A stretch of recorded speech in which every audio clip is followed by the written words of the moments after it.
Dernier volet de notre série, comment mieux vivre avec une maladie grave. Ce midi, nous nous intéressons aux personnes atteintes de troubles bipolaires, une maladie qui touche près d'1 million de personnes en France, pour lesquelles l'hygiène de vie couplée à un sommeil de qualité sont essentiels.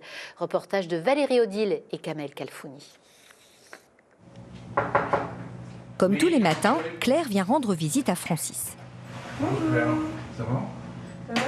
Cette infirmière vérifie la prise des médicaments, bien sûr, mais surtout, elle observe son comportement et ses émotions, un peu comme un garde-fou.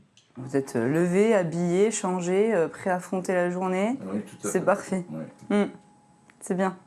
Non, je vous trouve vraiment bien ce matin. Ça permet, nous, de voir son humeur, de voir s'il parle calmement, s'il est posé, s'il y a des tremblements aussi au niveau des mains en signe de nervosité, ou si par exemple il va nous dire « Ah bah j'ai prévu plein de choses, ça », c'est que c'est une phase où il est en train de monter, la phase up qu'on appelle. Et dans ce cas, c'est à nous de lui dire « Attention, là vous avez prévu beaucoup de choses, vous êtes sûr que ça va aller, c'est pas trop pour vous ». La phase up, c'est ce qu'on appelle l'état maniaque, une phase d'hyperactivité en excès où la personne atteinte de troubles bipolaires se sent toute puissante. Mais le problème principal, c'est que cet état maniaque est nécessairement suivi d'un état dépressif. C'est ce qu'on appelle la bipolarité. Si on arrive à linéariser l'humeur en évitant les états maniaques, on évite les états dépressifs. Alors, pour avoir des indications précises sur son état, il utilise quotidiennement une application spécialement conçue pour les troubles bipolaires.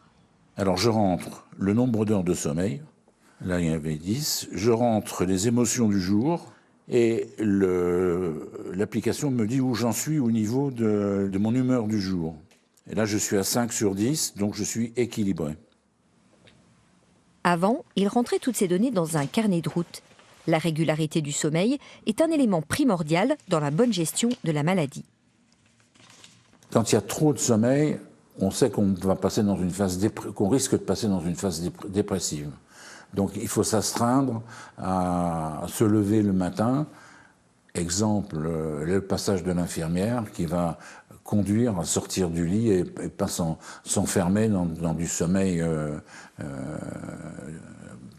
pénalisant.